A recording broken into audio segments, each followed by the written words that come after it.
Salut Vatosokos, j'espère que tout le monde se porte bien. On se retrouve pour une nouvelle petite vidéo. Alors oui, je sais, ça bouge pas trop le mercato PSG, et c'est pour ça que je fais pas trop de vidéos.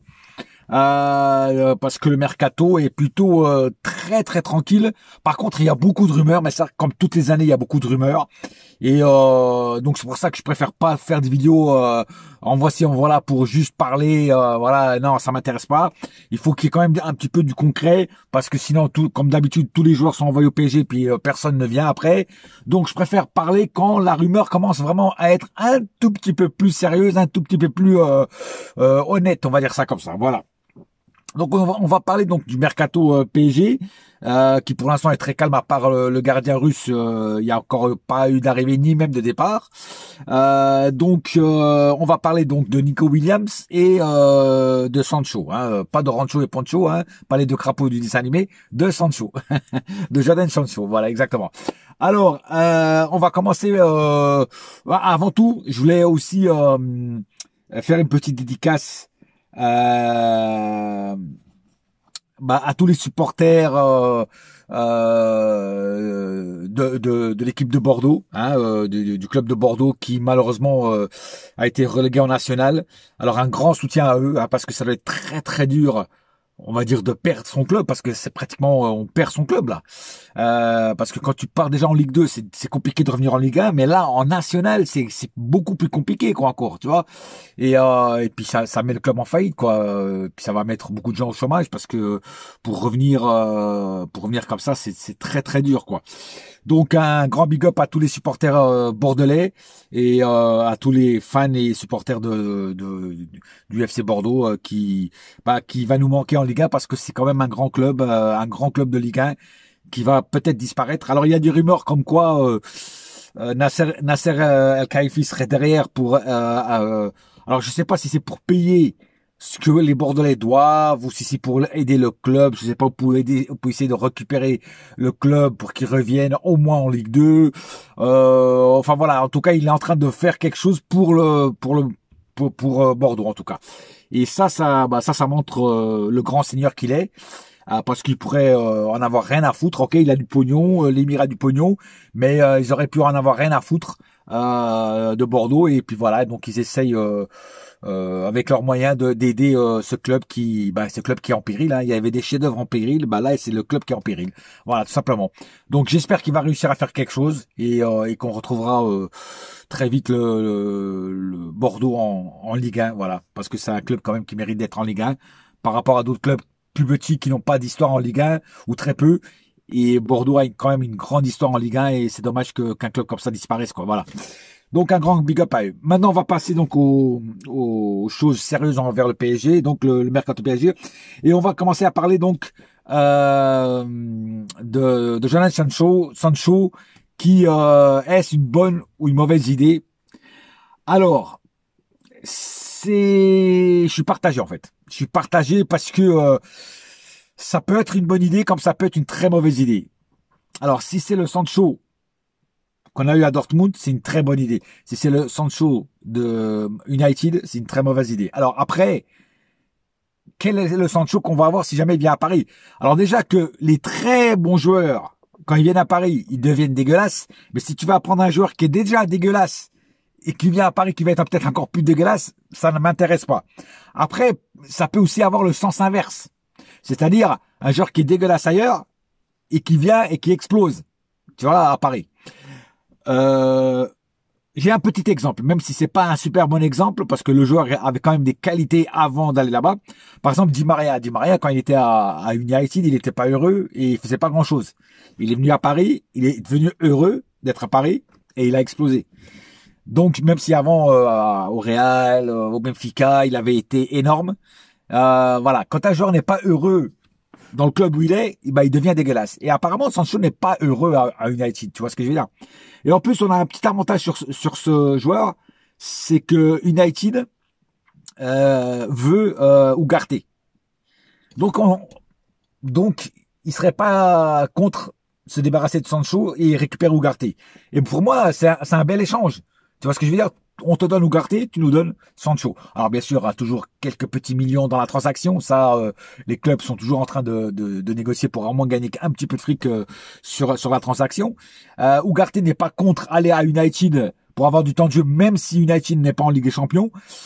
Et Sancho, je pense qu'il n'est pas contre venir au Paris Saint-Germain parce que c'est un club qui joue la Ligue des Champions et qui sûrement sera peut-être plus heureux dans la capitale que à United, quoi. Voilà. Donc ça serait un bon deal dans ce point-là, en tout cas. Après, est-ce que ça donnerait du peps et quelque chose au Paris Saint-Germain? Comme j'ai dit, si c'est le Sancho de Dortmund, oui, ça donnerait beaucoup d'avantages et beaucoup de qualité au Paris Saint-Germain. C'est un joueur qui peut nous apporter beaucoup. Déjà, c'est un joueur qui est jeune, qui a 24 ans et donc voilà, qui peut nous amener quelque chose. Et puis il faut mettre de la concurrence aux autres joueurs. Hein, c'est un attaquant. Tu peux donner de la concurrence autant à Barcola que à Dembélé, tu vois. Et même au milieu, hein, il peut même jouer au milieu. C'est un joueur qui est assez polyvalent, Sancho, tu vois. Donc moi je pense que c'est plutôt une bonne pioche. Après, il faut le voir à combien on peut l'avoir. Avec l'échange de Ugarte, peut-être qu'on va l'avoir peut-être même gratuit entre parenthèses. Ou peut-être pour une somme ridicule et modique. Voilà. On verra. En tout cas, ce que ça va devenir. En tout cas, moi, je serais plus prêt à accueillir un Sancho avec un échange Ugarte que par exemple un Osimhen que apparemment le président de Naples veut le vendre 130 millions. Voilà, une clause libératoire de 130 millions, c'est complètement absurde. Et j'espère que le PSG ne donnera pas 130 millions pour Osimhen. Voilà, c'est clair, net et précis. Pour moi, c'est trop de pognon, c'est se foutre de la gueule des gens. 130 millions, c'est pas possible.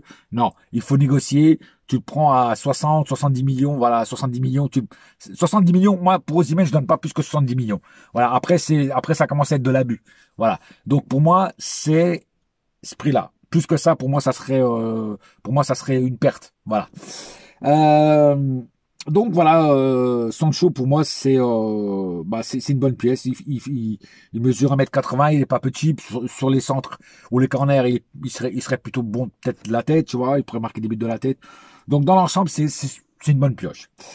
Voici Nico, un agent secret entraîné pour survivre au Vietnam. Nico est ceinture noire 6e dan d'Aïkido. Non, ce n'est pas Nico, ce n'est pas Steven Seagal de qui on parle. Williams plus près en douceur. Ni non plus de la mousse à raser Williams.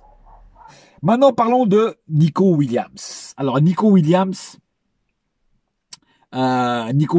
oui, c'est un bon joueur. Il est aussi jeune, je crois qu'il a 22 ans si ma mémoire est bonne. Voilà, donc c'est un joueur espagnol. On l'a vu avec la Seleção espagnole. Alors il a fait un super Euro, ça c'est vrai, Mais ça veut pas dire que en faisant un bon Euro que tu vas faire aussi après, tu vas continuer dans cette lancée. Voilà, parce que si jamais il vient au Paris Saint-Germain, il n'aura pas les mêmes joueurs qu'il a eu dans la sélection, tu vois. Donc est-ce qu'il va continuer à être bon? C'est un mystère, parce que moi, j'aime bien les joueurs qui explosent dans des championnats comme ça, enfin dans des compétitions comme ça. Le problème, c'est qu'après, il y a certains qui ne confirment pas. Voilà. Et moi, c'est ça que j'ai peur en prenant Nico Williams. Voilà. Alors, c'est un mec qui est jeune, hein, 22 ans, tout ça, pas de problème. En plus, il a une clause libératoire de 58 millions, je crois, si ma mémoire est bonne. Donc, c'est une clause très basse. On peut la péter en claquant des doigts. Enfin, quand je dis on, le Paris Saint-Germain. Donc, c'est un joueur qui serait pas trop cher à l'achat. Après, à confirmer. Mais il mettra aussi de la concurrence, vu que c'est un attaquant, il mettra aussi de la concurrence à Barcola et à Dembélé. Donc, parce que ces deux-là, il faut pas qu'ils se reposent sur leur laurier, parce que s'ils n'ont pas de concurrence, ils vont se reposer sur leur laurier. Et puis de toute façon, ils font toujours une doublure à tous les postes, comme a dit Luis Enrique. Et en cas où il y a une blessure, une suspension, on a toujours une recrue ou un substitut de choix de classe, tu vois. Et moi, je trouve que dans l'ensemble, c'est quand même une bonne idée d'aller chercher Nico Williams, même si je dis encore une fois qu'il faut qu'il confirme. Voilà.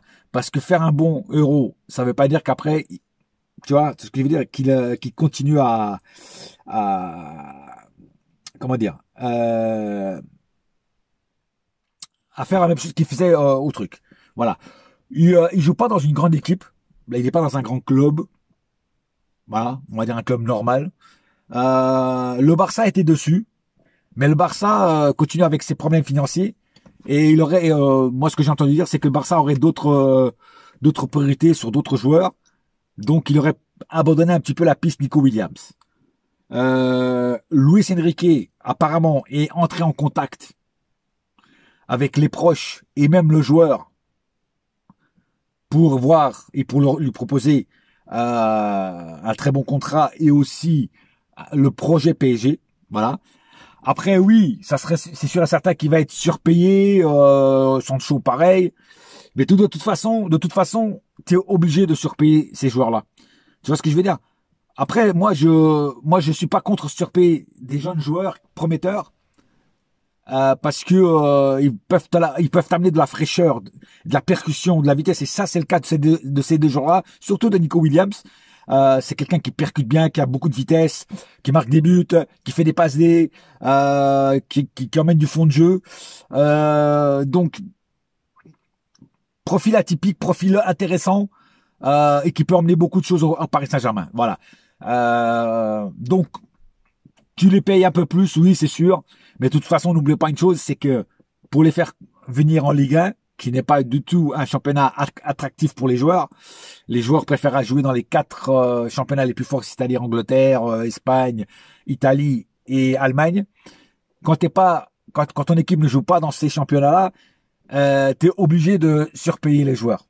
Voilà, à moins de trouver des pépites qui viennent d'Amérique du Sud ou d'un autre pays et qui ne sont pas du tout connus. Là, tu les payes au lance-pierre, tu vois, façon de parler. Et mais sinon, t'es obligé d'augmenter un petit peu les prix de leur salaire pour pouvoir les convaincre de venir. Sinon, ils viendront pas. Voilà. Le PSG a ce problème de jouer en Ligue 1. Et c'est pour ça que le PSG doit surpayer les joueurs qu'ils font venir. Voilà. Je sais qu'il y en a qui, les anti-PSG et les supporters d'autres clubs français, critiquent souvent ça. Ouais, vous surpayez vos joueurs ne viennent pas pour l'amour du maillot, ne viennent pas pour l'amour du club, ils viennent pour le pognon. Ouais. On le sait ça, on le sait que la plupart viennent pour ça, pour le pognon. Mais si tu regardes bien, quand tu vas dans un club comme Lyon ou comme Marseille, par exemple, hein, tu vas pourquoi? Tu vas pas que pour l'amour du maillot, tu vas aussi parce qu'ils te donnent un bon salaire. Pour aller jouer à Marseille, ils te donnent un bon salaire. C'est pas juste pour l'amour du maillot ou l'amour de la ferveur du supporter, soi-disant, je sais pas quoi, tu vois. C'est aussi pour le pognon. Parce que si tu fais un contrat de merde, par exemple, si Marseille fait un contrat de merde à un joueur qui veut le prendre, le joueur ne voudra pas venir. Il dit non, moi je veux ce contrat-là et je veux cette paye-là. Si vous me donnez pas ça, je ne viens pas. Donc c'est un peu pas pareil parce que faut pas croire Lyon, Marseille, tout ça, ça joue aussi en Ligue 1.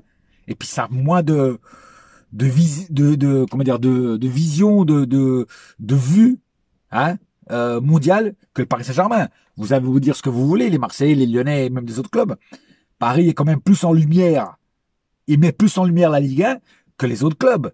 Et ça, vous pouvez pas dire le contraire. Même si vous ragez, même si vous détestez Paris, vous ne pouvez pas dire que c'est pas Paris qui amène la lumière sur la Ligue 1. Tu vois, le jour, alors j'en vois plein qui critiquent les Qataris, je sais pas quoi et tout. Mais c'est le jour où les Qataris vont se barrer et qui viennent à un mec normal et que le PSG redevienne ce qu'il était avant, c'est-à-dire un club normal avec des joueurs normaux, des joueurs qui en veulent, mais qui sont pas non plus des lumières, à part quelques exceptions, évidemment, hein, parce qu'on a eu quand même des sacrés stars, même avant les Qataris. Pas besoin de citer les noms, vous les connaissez déjà. Là après la Ligue 1 je dis pas va disparaître, mais va revenir du côté obscur de la force, c'est-à-dire va se remettre à l'ombre et puis on va pratiquement plus entendre parler de la Ligue 1 à part en France. Voilà. Donc si là en Angleterre on parle du Paris Saint-Germain, par exemple, on parle de la Ligue 1, c'est grâce au Paris Saint-Germain, que vous le vouliez ou non, c'est grâce au Paris Saint-Germain. Et ça, faut pas le nier. Même si vous n'aimez pas le Paris Saint-Germain, même si vous détestez le Paris Saint-Germain, ou les Qataris, ou je sais pas quoi, vous êtes obligé d'admettre que c'est la locomotive de la Liga, c'est le Paris Saint-Germain. Et donc, nous, on a aussi ce problème, c'est pour avoir des bons joueurs, eh ben, il faut surpayer les joueurs. Voilà.